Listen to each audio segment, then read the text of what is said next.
આપે નવો પ્રયોગ પણ કર્યો અને કદાચ સફળ પ્રયાસ પણ કર્યો, પેપરલેસ એસેમ્બલી કરવાનો. જી, ખરેખર પેપરલેસ થઈ, સર? વિધાનસભાની જે કાર્યવાહી છે એને અમે પેપરલેસ કરી શક્યા છીએ.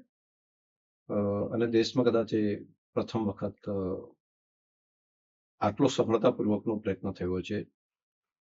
ઢગલા બંધ ટ્રકો ભરીને જે કાગળો દર વર્ષે જે ધારાસભ્યોને આપવામાં આવતા, જેની અંદર પ્રશ્નોત્તરી કાળ માટેના હોય અથવા તો અલગ વિવિધ રિપોર્ટો હોય, એ બધાની જગ્યાએ અમે માત્ર એના લેપટોપની અંદર એક ક્લિકથી એ બધા સુધી પહોંચાડીએ છીએ.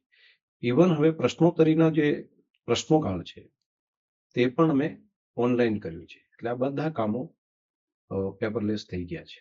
અને રેફરન્સ તરીકે સતત ચાલતું હોય પ્રક્રિયા, તો એના રેફરન્સ તરીકે અમે એની બુક એક તૈયાર રાખી દઈએ કે ઇન કેસ આ સિસ્ટમ છે, સિસ્ટમની અંદર કંઈક આગા પાછું થયું તો આપણી પાસે બીજો ઓપ્શન પણ હોવો જોઈએ, કેમ કે આ સતત ચાલતી પ્રક્રિયા છે એના માટે.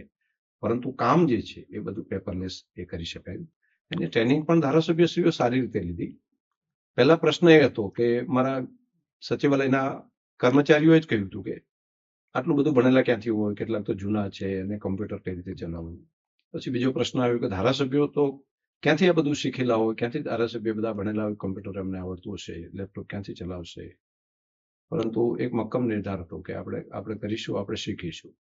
અને આ આપણે કરી શક્યા. આજે 100%, 100% માનનીય મુખ્યમંત્રીશ્રીથી કરીને તમામ શાસક વિપક્ષ બધા ધારાસભ્યશ્રીઓ એ ઓનલાઈન વ્યવસ્થા જે કરી આપણે પેપરલેસ વ્યવસ્થા, એનો ઉપયોગ કરતા થયા. આઈપેડનો ઉપયોગ કરીને એ વિધાનસભાની અંદર કામ કરતા થયા. ગૃહની કાર્યવાહી ચાલતી હોય, અધ્યક્ષ, એટલે ઘણીવાર હંગામો પણ થાય, ધારાસભ્યો વેલમાં પણ ધસી આવે, કેટલાક સસ્પેન્ડ પણ થાય. એના પછી બીજા દિવસે પેપરમાં પણ છપાતું અને મારા રિપોર્ટર પણ કહેતા હોય અધ્યક્ષશ્રી બોલાવ્યા અને સમજાવ્યા અને પછી સમાધાન થઈ ગયું. જો એક મર્યાદામાં રહીને કહી શકાતું હોય, એક્ઝેક્ટલી થતું શું હોય? આ જે આખી રોનકભાઈ પ્રક્રિયા જે છે, જે ગ્રહો સભાઓ કોઈ પણ આવી હોય, એ લોકસભા હોય, રાજ્યસભા હોય, વિધાનસભા હોય, કે પછી જિલ્લા પંચાયતની સભા હોય, કે નીચે ગ્રામ સભા હોય, કે ગ્રામ પંચાયતની સભા હોય, સભાની પરંપરા આપણે તેમ પહેલેથી જ ભારત દેશમાં કે દુનિયાની અંદર સભાનો મતલબ સંવાદ છે, વિવાદ નથી. આ સમજવા જેવી બાબત છે. અને સંવાદના માધ્યમથી કોઈ પણ મોટી સમસ્યા જે હોય તેનો ઉકેલ આપણે કરીએ. તો સંવાદ માટેનો પૂરતો મોકો મળવો જોઈએ.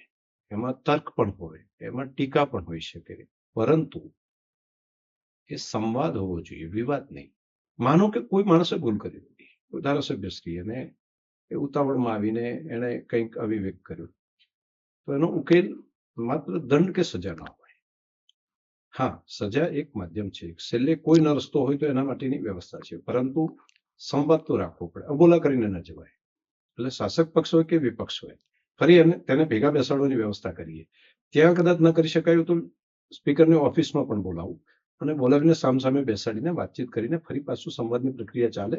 કેમ કે આખીરે 182 લોકોનું લક્ષ્ય એ રાજ્યની પ્રજાનું હિત છે, રાજ્યની પ્રજાના હિતમાં નિર્ણય કરવાનો છે. તો એ જ જો સામસામે લડી લે તો પ્રજાનું હિત ક્યાંથી થાય, તો કલ્યાણ ક્યાંથી થાય. મારા માટે સદભાગ્ય એ રહ્યું છે કે એક પણ વખત મારે વિધાનસભા એડજોર્ન નથી કરવી પડી આ 2.5 વર્ષના સમયગાળામાં. એ મારું સદભાગ્ય છે કે મારે એવો કોઈ વિવાદ થયો જેને કારણે બંધ કરવું પડ્યું, એવું નથી થયું. અને એનો જસ હું કોઈને આપતો હોય તો એ તમામ 182 ધારાસભ્યશ્રીઓને આપું છું કે તેમણે ગુજરાતના હિત માટે એક પણ મિનિટ બગડે નહીં એનું પૂરેપૂરું ધ્યાન રાખ્યું. આપના જ કાર્યકાળમાં ધારાસભ્યોને નવા આવાસ પણ મળ્યા. સ્વાભાવિકથી એને લઈ અનેક પ્રકારની વાતો પણ ચાલતી હોય છે. કયા પ્રકારે મેન્ટેન થવા જોઈએ એક અધ્યક્ષ તરીકે સભ્યો પાસે આપતી શું અપેક્ષા એમના આવાસને લઈને?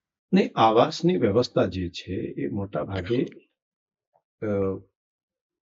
ધારાસભ્ય જ્યારે અહીંયા હોય છે ત્યારે તે એનો ઉપયોગ કરી શકે, અને રહેવા માટે રેસ્ટ હાઉસ કે આવી કોઈ વ્યવસ્થાઓ જે રીતે હોય તેવી જ એક વ્યવસ્થા કરેલી છે.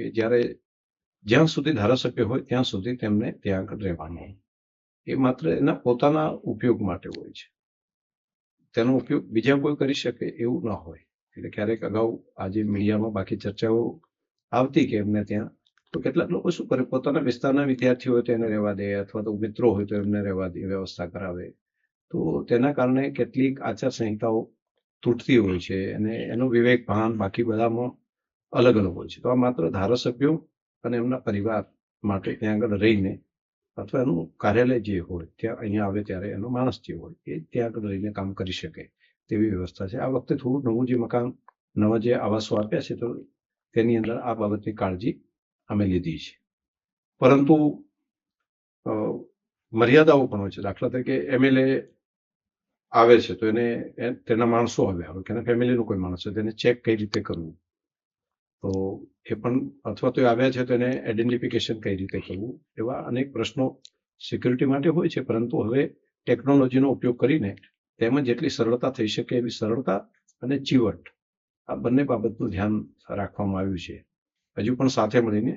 અને તેમાં પણ ઉપરથી કોઈ નિયમ નાખી દઈએ તેના બદલે થોડો સંવાદ કરીને લોકો સામેથી સહમત થાય અને સુધારો કરતા જઈએ એવી વ્યવસ્થા પણ કરી છે.